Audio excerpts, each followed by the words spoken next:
Oh, hello, my Chunsters. My name is the Chun, and it's time to have some fun with Host Pro 2.0, episode 13. Today, I've got a pretty good show for you. I've got Fast and Furious 8. I've got WWE Extreme Rules. I've got Ronda Rousey. I've got Mclaren P1 GTR talk. We've got Valve and Steam selling mods. It's going to be good. First off the bat, we don't have Marcus with us tonight. He's got to be up early tomorrow. Plus, his PC is basically kaput. It is not working really or properly at all. So he basically can't be with us due to technical issues. But right now, I'm going to just quickly log into the stream. Hopefully, add it to my comment list. So hopefully, I can see all you people's lovely comments as they pop up. Assuming the app works. Sometimes this app works and sometimes it doesn't. It can be a little bit strange, this one. My experience is sometimes it works and sometimes it doesn't. But hopefully, my comment source is the app. Hopefully, I can track your guys' comments as we go. Because that's lovely. I like being able to interact with you guys. I used to like the interaction. Still trying to do the Q&A section, but we haven't had any questions sent in, so that hasn't happened yet, but that'd be quite cool to get that one going. Today things might be a bit concise, they might be a bit short. I'm going to try and not make the show too short tonight. Probably take quite a while to get through the Extreme Rules predictions. Going to try and discuss in depth if I can. Obviously, it's a one-man show. I can't bounce off anything. So if you guys have any comments, any interactions, please send them in, because then that way I can interact, I can chat, I can get something going. And that would be cool. That would be lovely. Right, so my first topic of today will be Fast and Furious 8. Essentially, Vin Diesel says that there will be an 8th installment of the billion-dollar franchise. And I was trying to think how that will probably go. First of all, I want to put a disclaimer up there. I haven't actually seen Fast and Furious 7. I don't know what happens in it.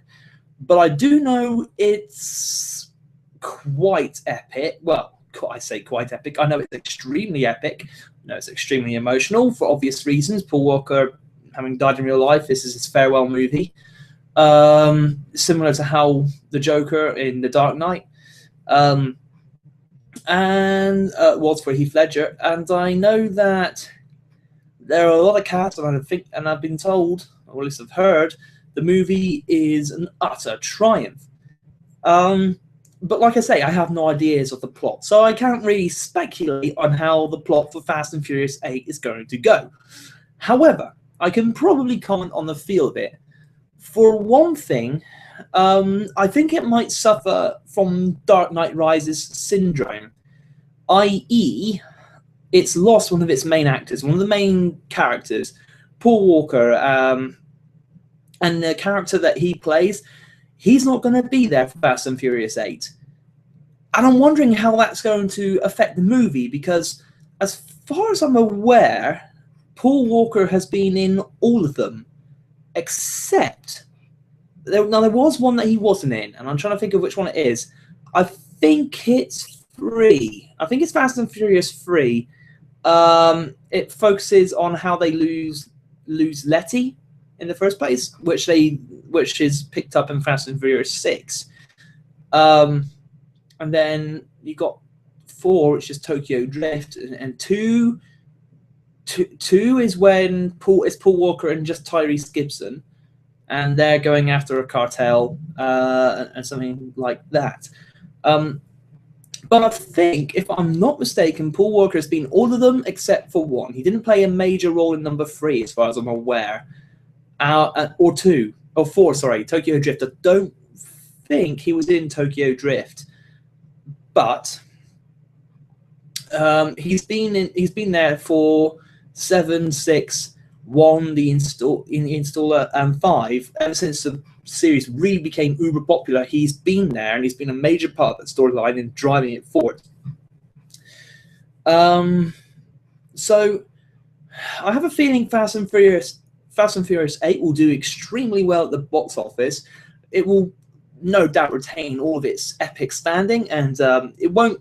The storytelling probably won't skip a beat. It just won't. I think the guys who produce Fast and Furious have now got the storytelling down to a T, and they do a very, very good job of it.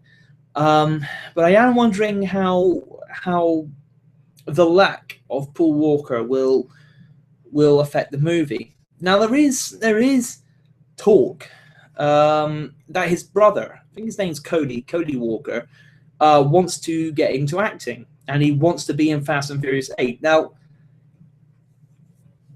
I'm wondering if that's going to happen. I think it's possible it will happen, but as far as I know, he doesn't have a huge amount of acting experience. I don't think so. In fact, I don't even know if he's acted before. I think Fast and Furious 8, like I say, it will be a huge hit nonetheless. But I think it will suffer from that feeling that, oh, this would be better if Paul Walker was still alive. I think it will have that about it. As for storytelling, how they're going to go with it, I have no idea. But then again, I haven't seen Fast and Furious 7, so I can't really speculate on a place where you can take the franchise. I do intend to see Fast 7, and I do intend to see the new Avengers, and there's all sorts of movies I want to go and see coming up soon. But yeah, Fast and Furious 8, at some point they're going to have to tie this whole franchise off, wrap it in a nice, neat little bow.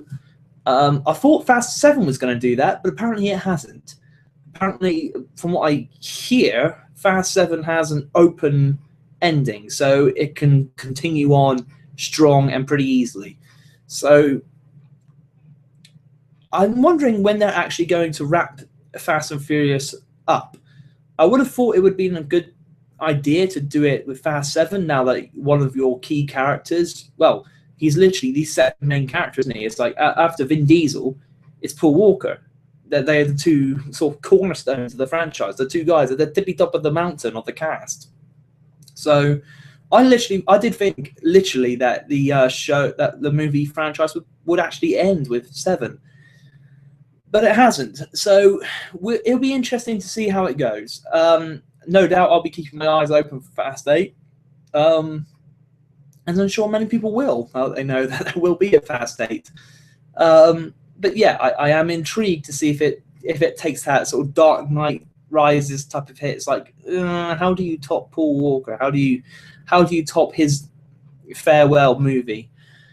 I don't think it will, but I'm interested to see how close it does get. And now it's time for a sip of coffee.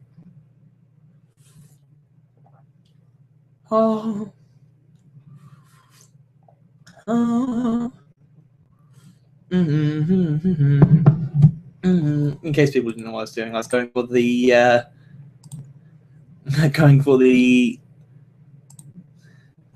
Finn Balor on that one.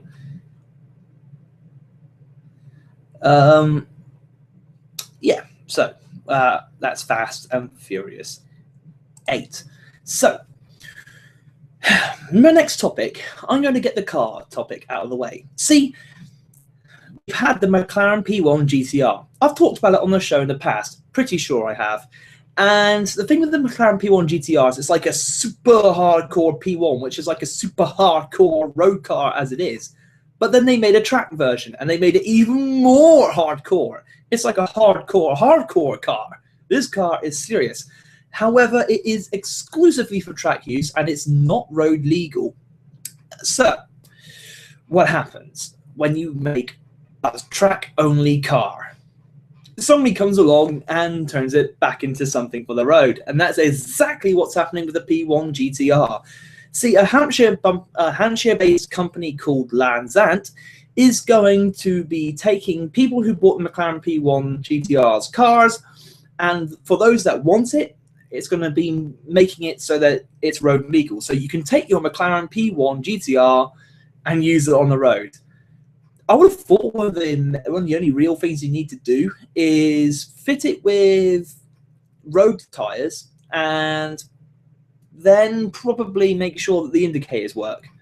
Other than that, I don't really think there's a huge amount you need to do. I'm probably wrong. I've never actually taken a track car and made it road legal, so I know nothing on what it takes. However, I have read a couple of things, a couple of details, which this car will be maintaining. And I'm going to reiterate them. I have already talked about the P1 GTR in the past. I'm pretty sure I have. Should be on the episode guide somewhere, which reminds me soon, actually, whilst I'm thinking about the episode guide. I am going to be, on my next, sort of day off from work, I will be going over all the Host Pro 2.0 episodes, and in the descriptions, I'll be taking the topics and I'll be sort of filtering them through. I'll be giving them time frames, links to when that topic starts and when it ends, so that if you guys only want to see one particular topic from that show, you can just go straight to that topic and you don't have to sit through clicking through trying to find it. I'm going to make sure that happens. I'm going to try and start doing that pretty soon. But it's going to be quite a big job to go over 13 episodes of Host Pro and do that. I think I did it with one of the episodes in the past, and I think it turned out to be quite a popular feature. So I will be doing that again. But yeah, it should be in the episode guide somewhere, that the Mclaren P1 GTR track car. Pretty sure I've talked about it.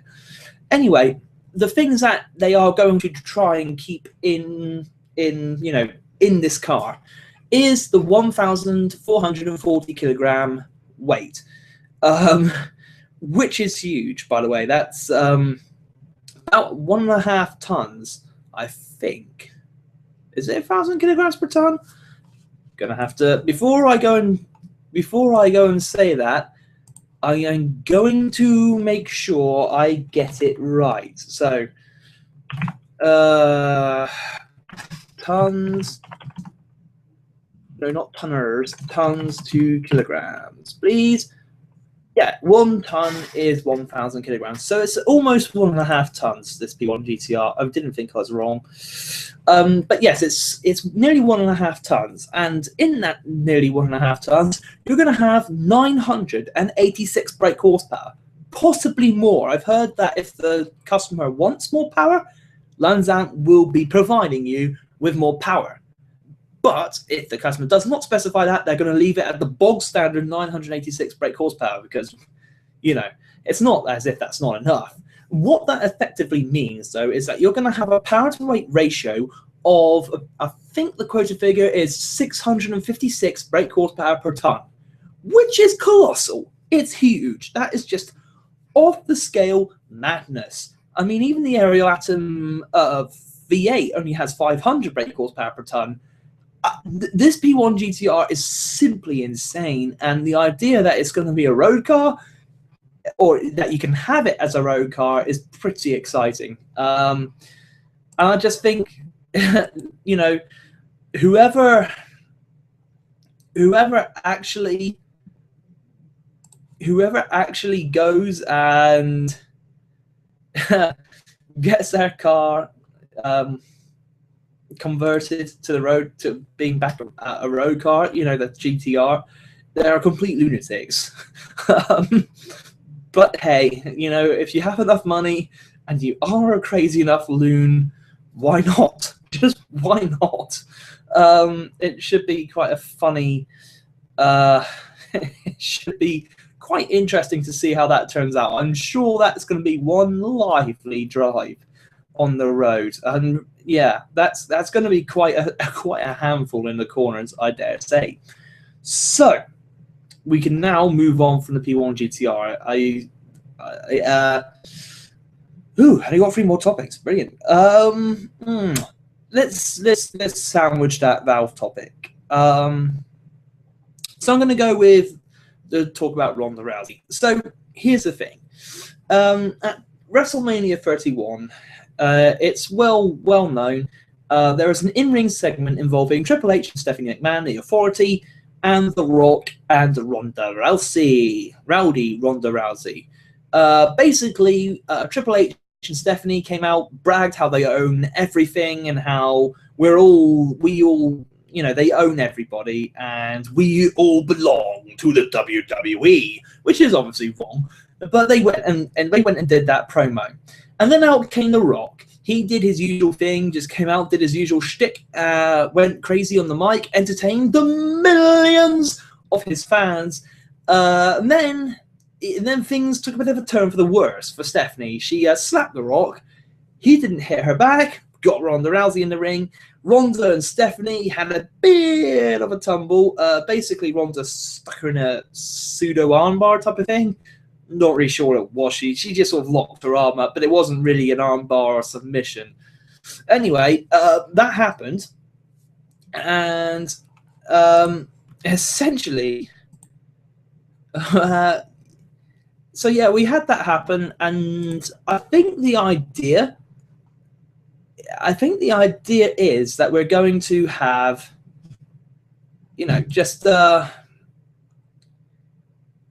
think what we're going to see is, I think what the WWE were hoping after this is that they've now set up this whole rivalry, and it's going to go right through to WrestleMania 32. That's what I believe they are hoping for. However, there's been a small problem. Well, I say a small problem. It's more like a plan ruin. It's just a plan roadblock. It's a roadblock on their plans. Dana White has gone on record and said he will not allow Ronda Rousey to wrestle a match for the WWE. And apparently the WWE is stunned by this. And here's the thing, I don't understand why they're stunned by that. I think it makes perfect sense. Because, I mean, the WWE and UFC are now sort of competing products. It's not that they're the same thing, because they're just not. But they are competing for the same market share. There is that sort of 18 to 30-year-old male demographic that is seriously interested in wrestling and MMA. I mean, both MMA and professional wrestling appeal to that demographic the most. Out of all the demographics that these two sort of various companies appeal to, it's that one. And the WWE, I think it assumes, just because it's like the #1 wrestling company on the planet by quite some margin, that it's not really competing with anything else. That it has its audience there, and it will always be there because they're the #1. But what they've forgotten is the fact that there is competition, not necessarily from other wrestling companies, because at the moment, other wrestling companies are putting on better shows, and I've mentioned that in the past. Lucha Underground, I'm thinking of. I think TNA is doing a better job as well at the moment. Ring of Honor, I've mentioned New Japan Pro Wrestling. I've mentioned how other companies I think are doing a better job than the WWE in terms of their booking and in terms of their matches being just a better quality. I've mentioned that in the past, but let's be honest, their audience base, they're basically independent leagues. Apart from New Japan is a national company in Japan, but it's not that big outside of Japan, as far as I'm aware. So the competition isn't coming from other wrestling companies at the moment, but it is coming from other sports, i.e. it has to fight off football, the NFL, it has to fight off NASCAR and all these types of things. It has to try and hold the demographic against those. And the main sort of outside opposition that's coming for the WWE at the moment is the UFC. It's MMA. MMA, I think, is stealing a huge amount of the demographic that the WWE enjoyed during the Attitude Era, when they were edgy and quite violent, and and they had proper edgy content on there. They held the attention of the demographic I mentioned before, 18 to 30-year-old males. But that demographic is now, I think, working its way into MMA. And it's that demographic which is incredibly loyal.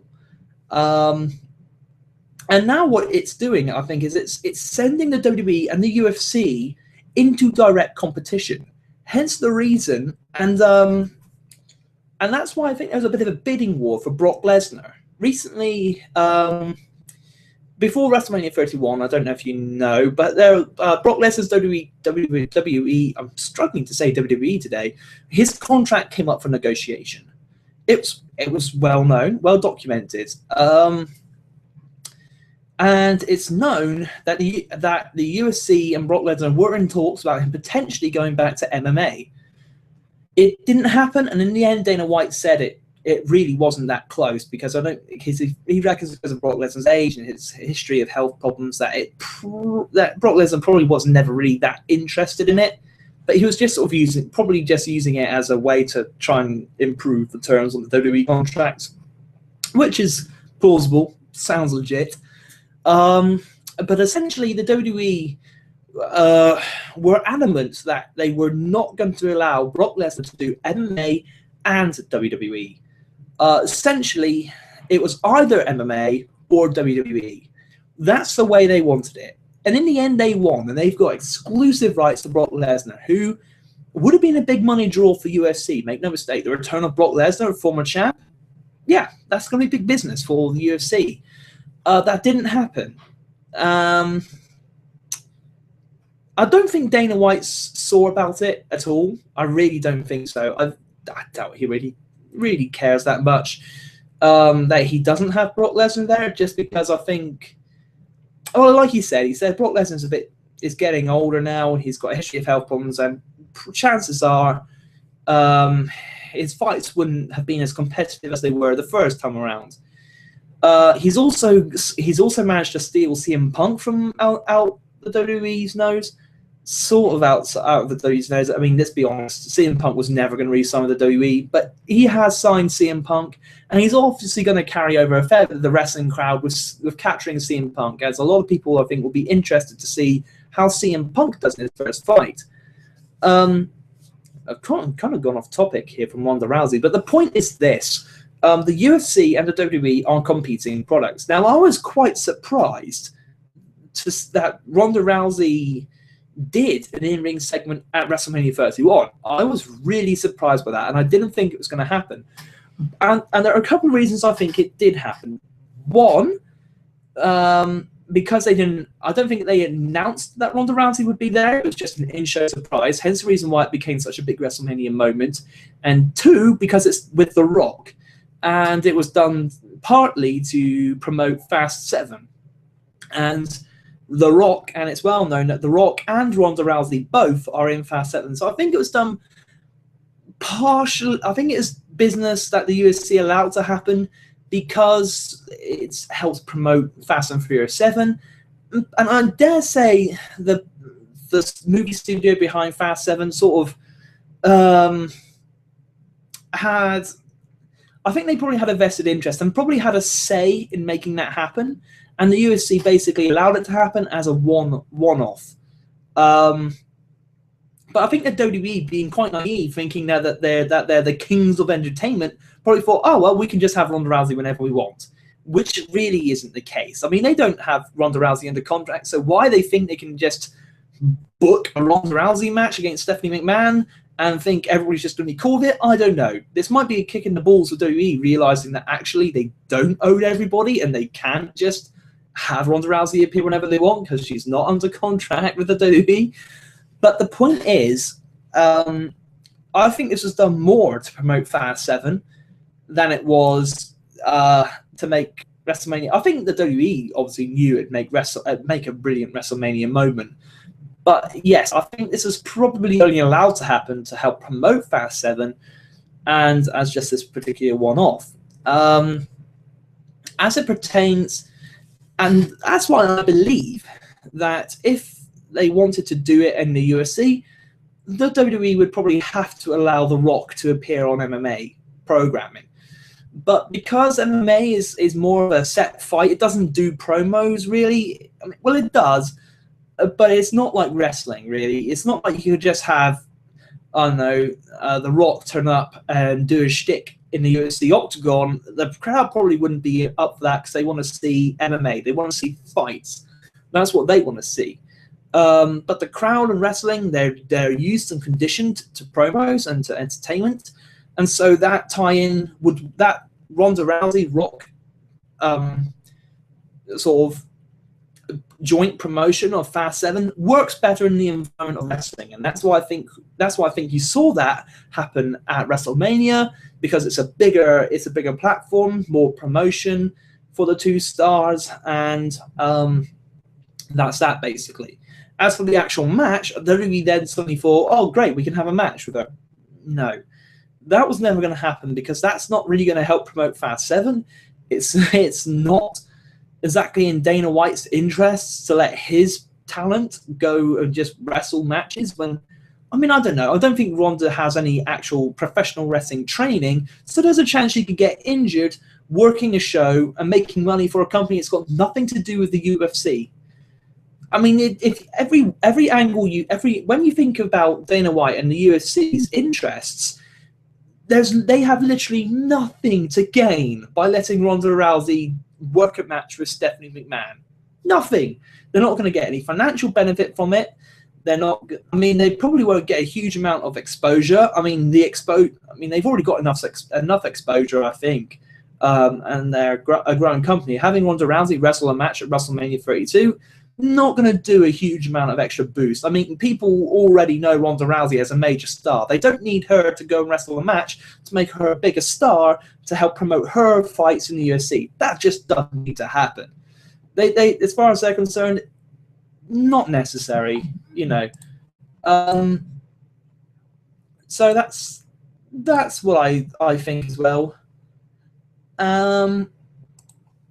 And yeah, it just, like I say, from the USC's standpoint, it just makes no sense on any level. So that's why you're not going to see them work a match. I think the WrestleMania 31 promo was partially to help promote Fast 7, seeing the two cast members together was fine. I mean, of course, it's also just an in-ring promo. There's no risk to Ronda Rousey on a physical level. There's no chance she's going to get injured when The Rock's talking on the mic and she's just looking mean. And you know what I mean? So it was a low-risk segment, tie-in for Fast 7. That's why it happened. But the WWE apparently stunned. I don't get why they're stunned. I mean, as far as I'm concerned, it's pretty obvious that Ronda Rousey really wasn't going to wrestle a match. Even if Ronda wanted to,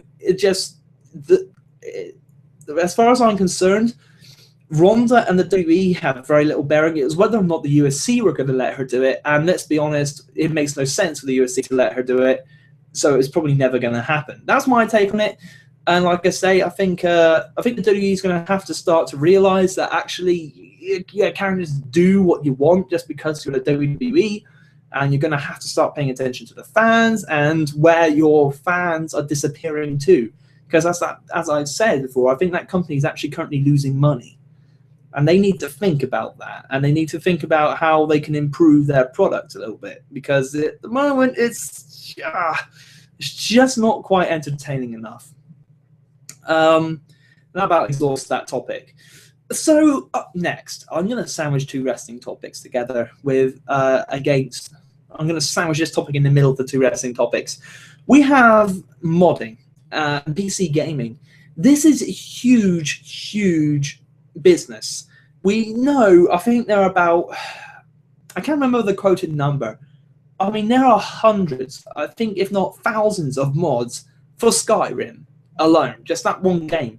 For PC gaming, modding is a huge part of PC gaming because it's one thing that PC gamers can do that console gamers just can't, and that is download and install a mod for their game so that the game just becomes more what you want.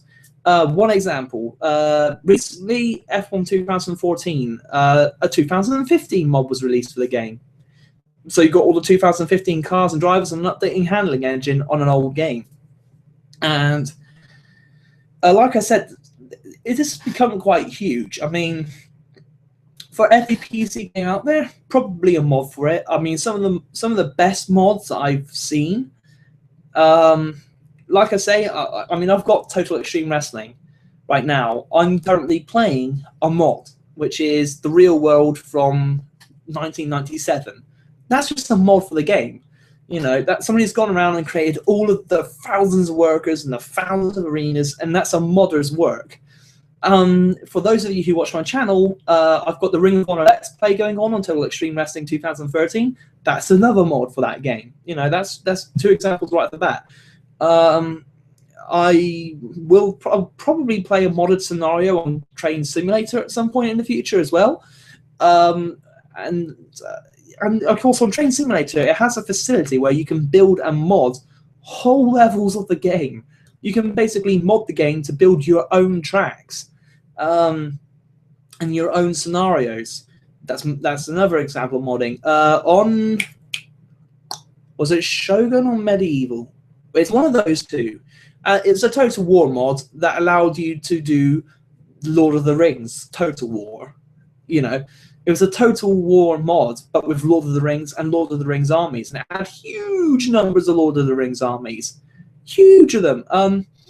It wasn't just Rohan, Gondor, Mordor. It was the Northern Elves, the Southern Elves. You had dwarven armies. You had different kingdoms of men. Some kingdoms that you've not even really heard of in the movies, really.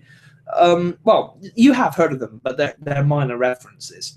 And yeah, and it's a huge mod, and it's a very, very good mod that works very, very well.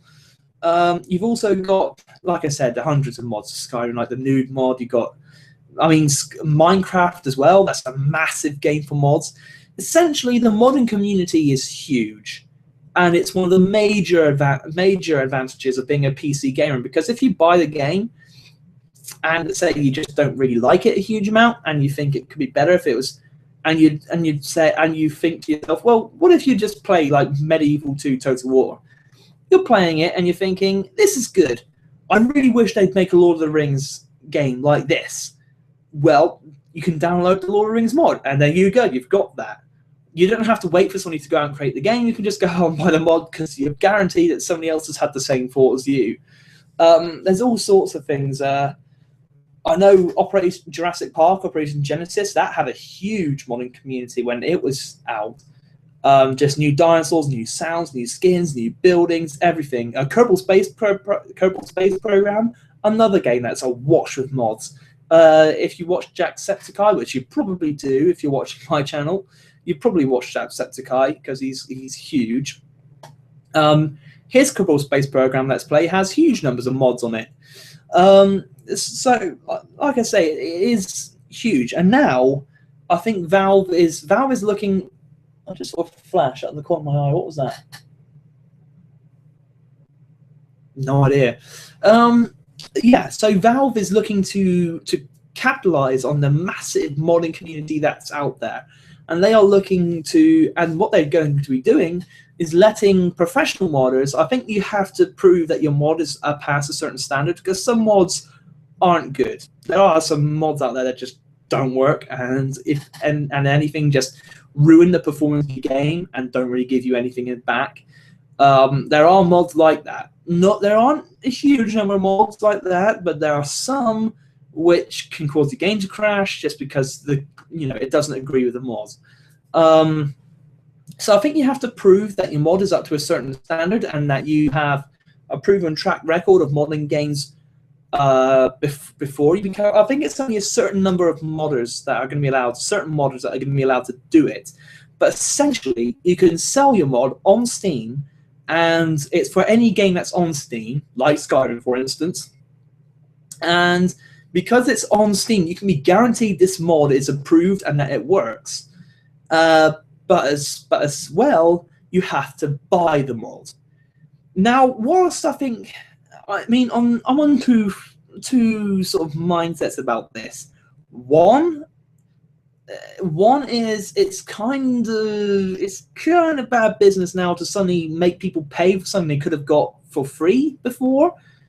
But perhaps I should be thinking about it like this. Well, it's good that the modders are going to get a reward for their work, because it probably takes a huge amount of work and man hours to just program and code and recode a game to do these mods. It probably takes a humongous amount of work to do it. A lot of man hours, and to have a financial reward for that is actually quite a good thing.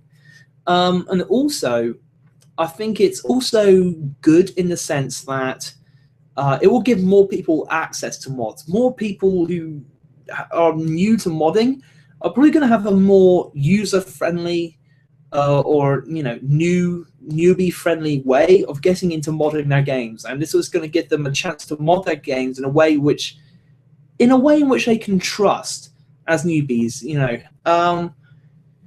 So they're the pros for it. Financial benefits for the actual modders, and more exposure for the modding community itself. Bad news is for those who already do mod their games. They're now going to have to pay for something which they didn't have to in the past. But then again, it's kind of big. I mean, I think it will be. I think this is a topic which is going to grow and going to evolve, and I think it's gonna. I think there are going to be a lot of people making videos about it. I think I might be one of the first people to actually, you know, release my thoughts on it. And I have a feeling this might grow into one of the gaming controversies of 2015. This could become quite a big one. Valve all of a sudden charging people to buy mods for games. That might become, that has a reek of gaming controversy about it. Personally, since I kind of already mod games as it is, I already sort of download and do mods for games, and you know, I know how to get it to work. Personally, it doesn't really help me at all. I mean, I know how to search for mods, I know how to find mods, and I know how to install mods, and all that type of thing. So for me, all I'm going to be doing is losing out because, you know, I now have to pay for it, and I'm not exactly very wealthy. Let's put it that way.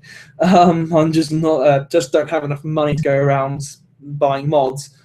But I mean, I also think that people who otherwise would have published their mods for free are now not going to be doing that because they have the Valve platform there, and I think the top quality mods are no longer going to be for free, and the only mods that are really worth downloading, I think, are going to be ones that you get from Steam. And hello, I'm getting messages on Facebook. Okay, I'm with that guy. Might as well just check the YouTube page to see if there's actually any comments. Because I know sometimes this comment tracker thing, it sometimes misses things. And that can be a bit of a shame. Oh, thank you for, and there's plenty of people plus wanting it, so that's cool. I don't know if I can see if I press play on that. Can I gain access to? Yes, I can, but can I see comments on here? No, I don't think I've got any comments at the moment. I'm quite sure I don't. Well, never mind. It's okay. I'm trying to make sure, because I've had it in the past where I've done the whole show, and people have, you know, left a comment saying hi and hello and stuff like this, and I've completely missed it because it hasn't popped up in my comment tracker. So I'm trying to be mindful of that. And yeah, what was I saying before I got off topic and that thing beeped at me? Yes, yeah, like I say, I'm going to be out of pocket for mods. And like I said, I think the only mods that are going to be worth downloading, the only good mods, are going to be ones that end up getting posted on Valve, because I don't think Valve are going to take bad mods on. I really don't think so. And I think that's going to be...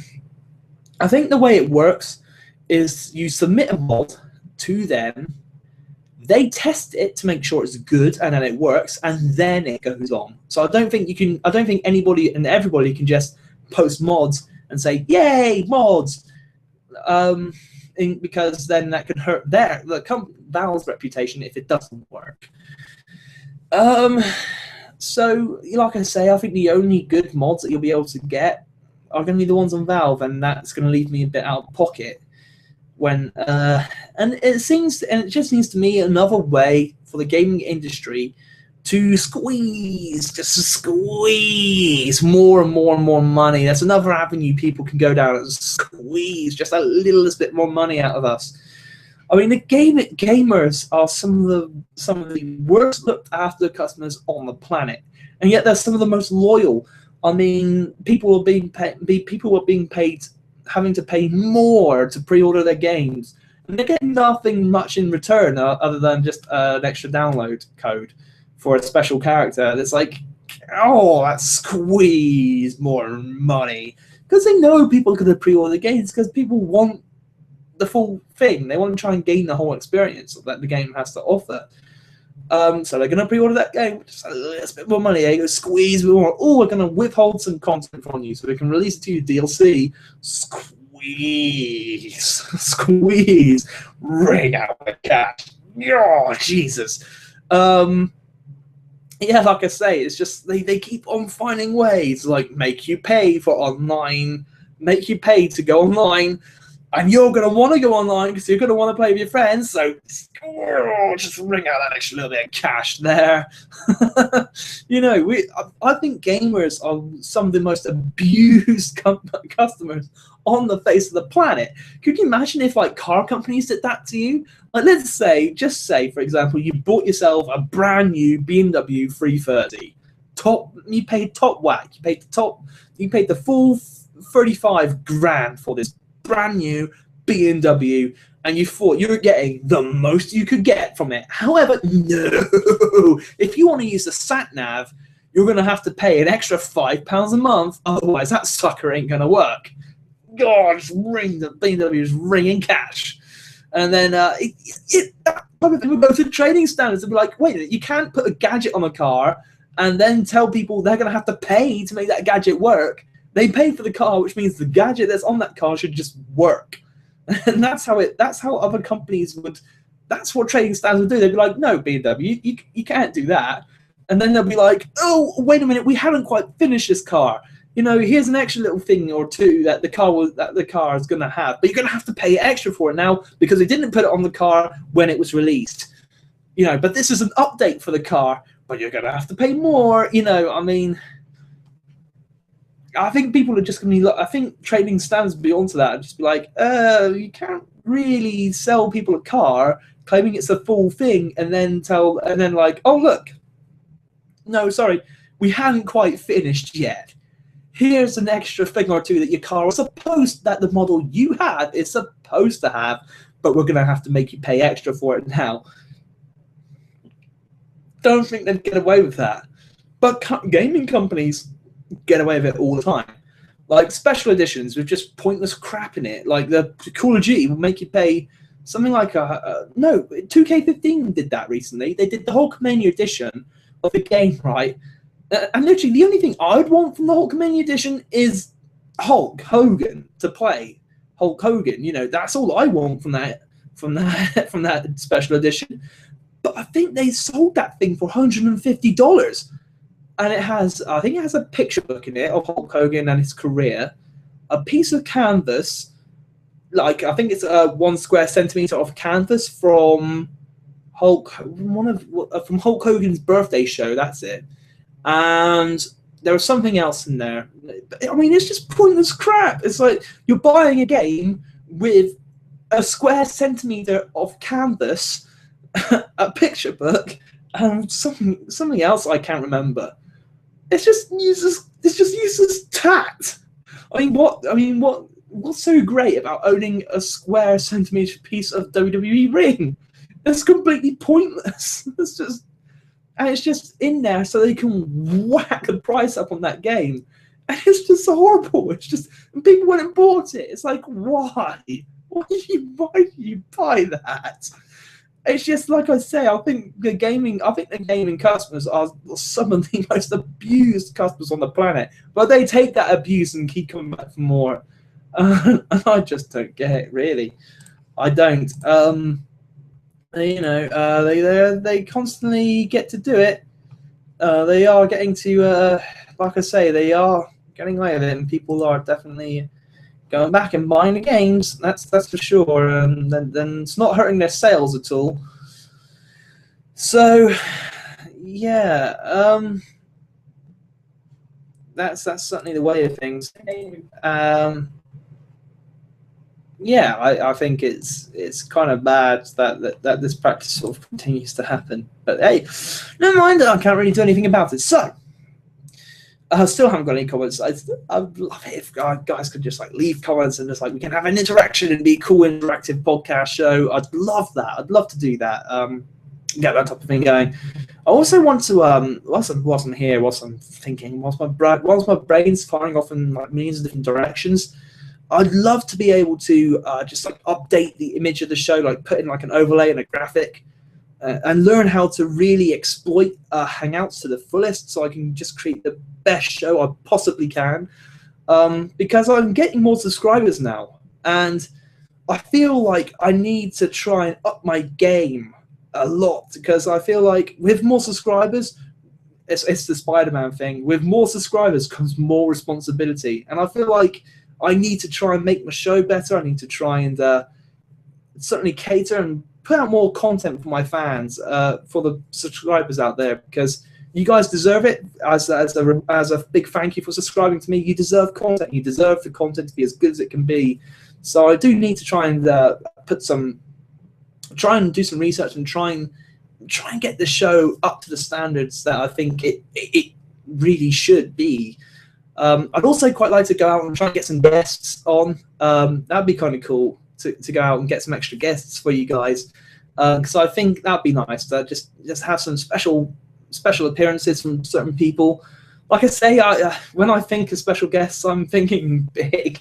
I'm thinking I'm going to just go out onto Ronda Rousey's Twitter and say, would you guest on my show? You know, just have Ronda Rousey and then do a Would You Rather with Ronda Rousey. You know, that would be, you know what Would You Rather it would be? It would be something like, would you rather take an armbar from Ronda Rousey or get kicked in the face by Jackie Chan? It'd be that type of Would You Rather, you know. It just, oh, that would be great. That would be great.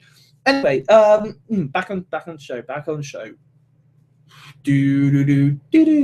That's Luke Harper's theme song. Right. Yes, back on show. Extreme Rules 2015 happens tonight, which means there's probably a couple of people out there wondering, what are the Chun's predictions? Since I did a very good job of calling Seth Rollins losing early on at WrestleMania and then cashing in Money in the Bank at WrestleMania 31, a decision which, by the way, the WWE didn't even make until halfway through the show. Apparently, they already planned for Seth Rollins to lose, but they hadn't planned for him to cash in. So I called that before the WWE called that.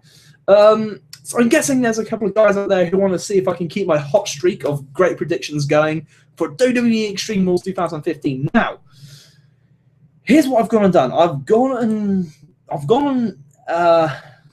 researched the set list. I've researched a list of matches which are going to be happening. And to be honest, there's not really a huge amount that they have to play with. There's not a huge number of surprises they can go with here, and I want to take a sip of coffee.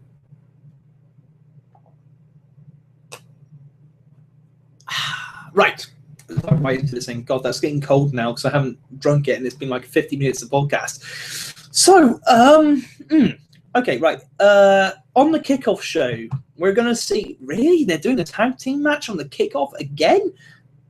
Why not? It's Tyson Kidd and Cesaro versus the New Day. Oh, yes, it's a new day. Yes, it is. I think it's pretty clear who's going to win that match. I don't think that one's really too hard to call. Probably going to be Kidd and Cesaro. I think the team that will eventually beat them for the tag titles is probably the favourites for that at the moment are the Lucha Dragons, just because the Lucha Dragons have got so insanely over in an insanely short time. I mean, when the Lucha Dragons come out now, literally the whole audience is going Lucha, Lucha, Lucha, and that doesn't surprise me. I knew that was going to get over. I just didn't think it would get that over that fast. So I think they're going to wait until the Lucha Dragons have been on the main roster for a little bit longer before they have Cesaro and Kidd drop the titles to them. As for the New Day, let's be honest, the New Day,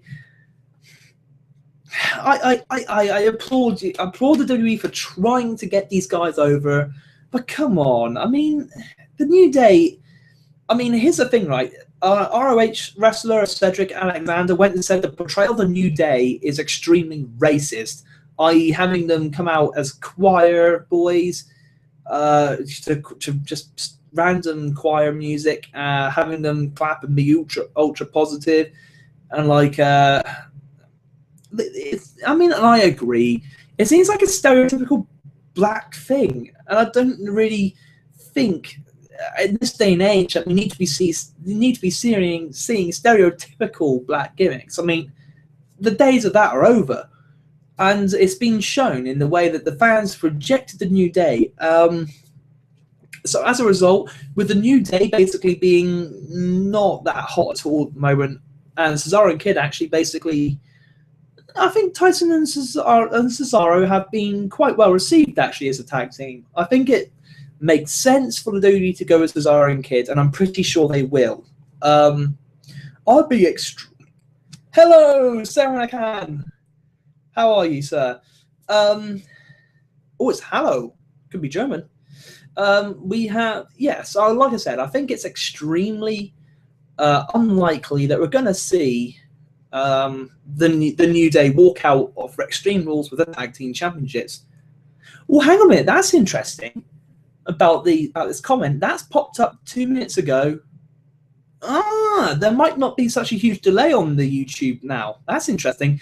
I remember doing this show before, and comments would always seem to pop up 5 minutes into the show. So if I were to respond to a comment now, you wouldn't get it, and you were to respond to me responding to a comment right now, your comment wouldn't pop up on my stream until 5 minutes later. But that I think is quicker, if I'm not mistaken.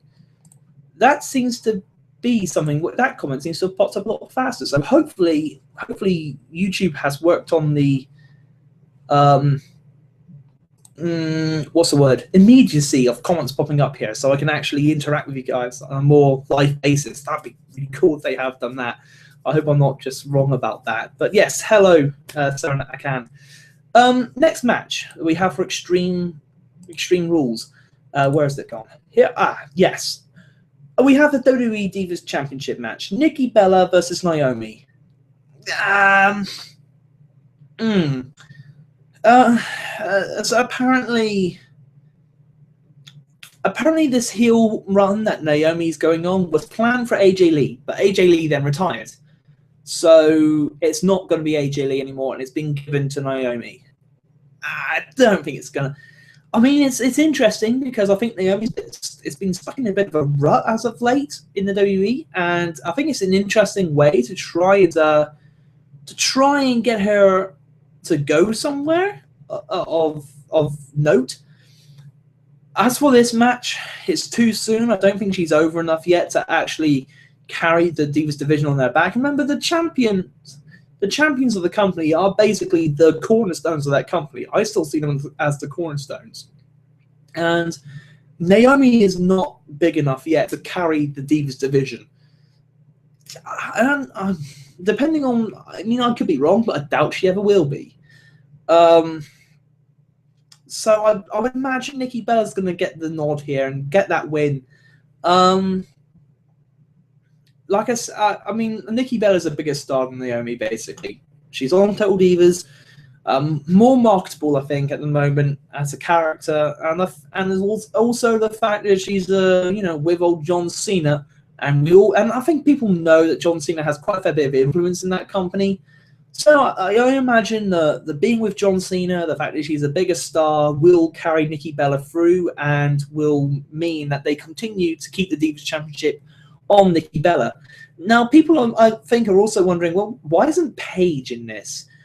Paige was only around for WWE TV until they could write her off, and they kept her on TV for the European tour because, obviously, Paige being from Norwich, England, that's going to help draw crowds for the British live shows. So that's why Paige was still there. But apparently she's off shooting a movie, and that's why she's not there at the moment. And I think, I could be wrong, but I think what will happen eventually is that when Paige comes back, she will become a three-time Divas champion. I think they obviously, after giving her 2 Divas title runs quite quickly, in pretty quick succession, they're going to have to just wait a little minute before giving her the next Divas title run. Because it's happening very fast, and obviously she's got a very long career ahead of her, being only, what is it? Jesus, I think she's only 22. I mean, she's extremely young. She's younger than me.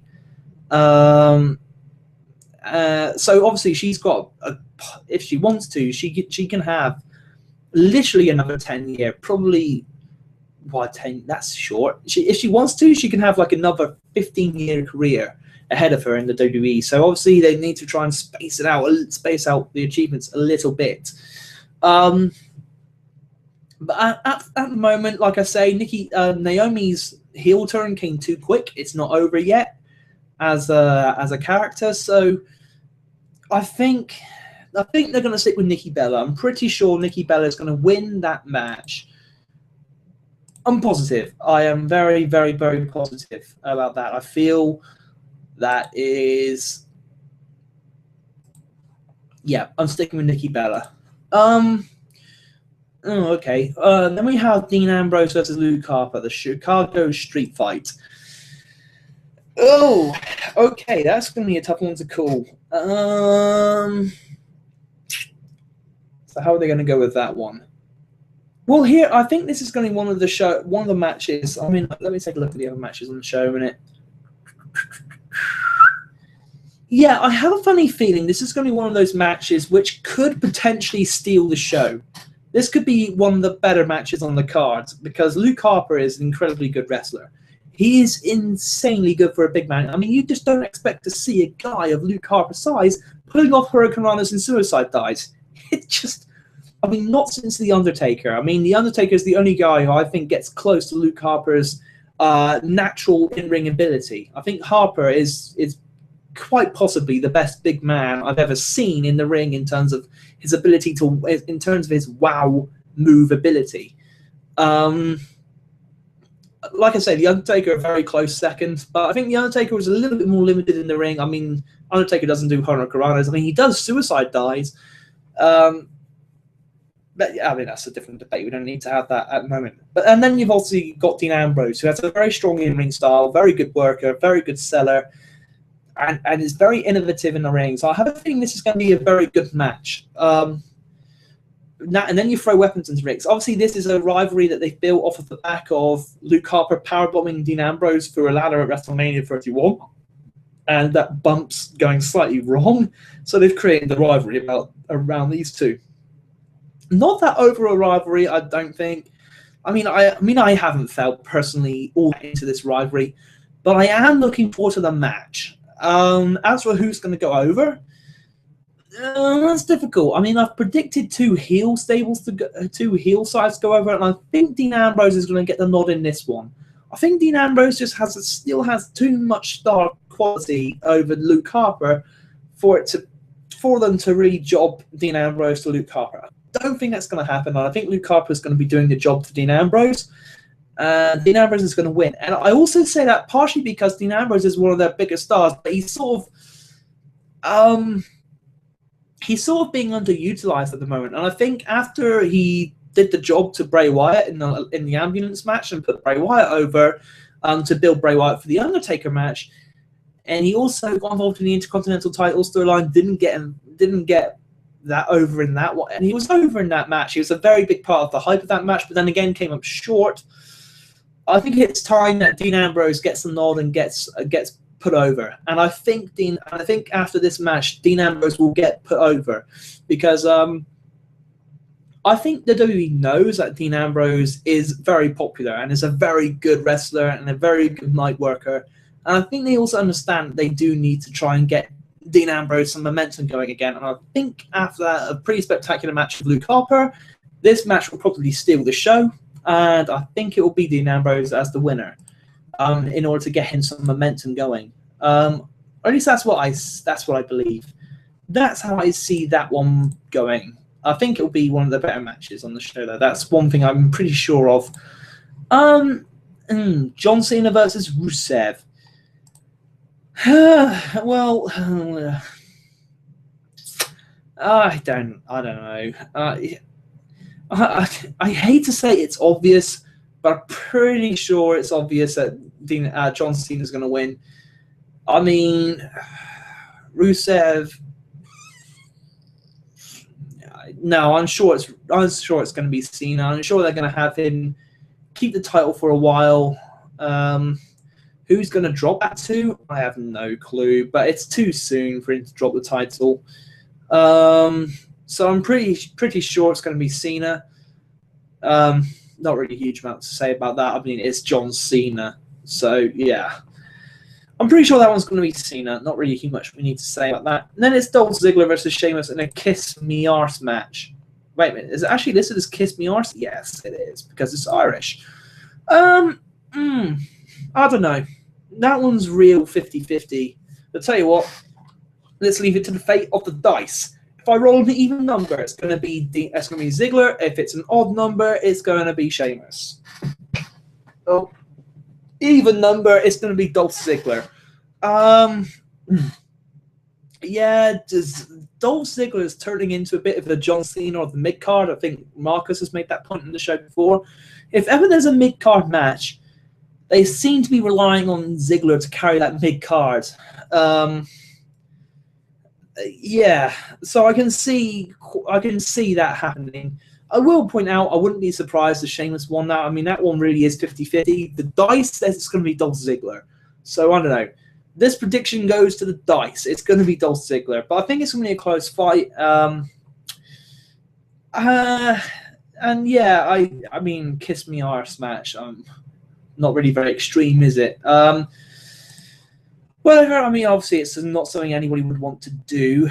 That's kiss somebody's arse, you know. So whatever. Maybe the stipulation will work, but I think it's just a bit too silly, really. Oh, wait a minute. That match is in doubt. The next match I've got listed here is Daniel Bryan versus Bad News Barrett. Now, I want to point out that apparently Daniel Bryan is carrying a minor injury, or has some injuries going forward, and it's currently in doubt as to whether or not that match will happen. But let us just assume the match does go ahead, does go and happen. Let's assume. Now, there's two scenarios here. One is Daniel Bryan isn't actually that badly injured, and he'll be able to continue wrestling going forward. In which case, Daniel Bryan is guaranteed to win. If health permits, Daniel Bryan is going to win that match because Daniel Bryan is insanely over, and I think they need to try and give that title reign some time to grow and some time to really mature. And I think it'll help get Daniel Bryan over again. Not that I think that WWE even really cares about that too much. But also, I just don't think Bad News Barrett is a big enough star to be able to dethrone Daniel Bryan for that Intercontinental Championship. Don't see that one happening unless if what we are told is true and that Daniel Bryan is actually quite badly injured. Now, if Daniel Bryan is quite badly injured, I can see him doing the job and putting over Bad News Barrett just for the sake of Bad News Barrett winning clean, and that gives Bad News Barrett quite a lot of momentum going forward to carry that title. And I can see that one happening. Again, it depends on what scenario we have. Is Daniel Bryan too injured to go on with the title, or isn't he? Leave it up to the dice. If it's evens, Daniel Bryan is not too badly injured and he's going to continue to hold this title. If it's odds, he is quite badly hurt and it'll be Bad News Barrett going forward with a clean win so that the title looks good. Here we go.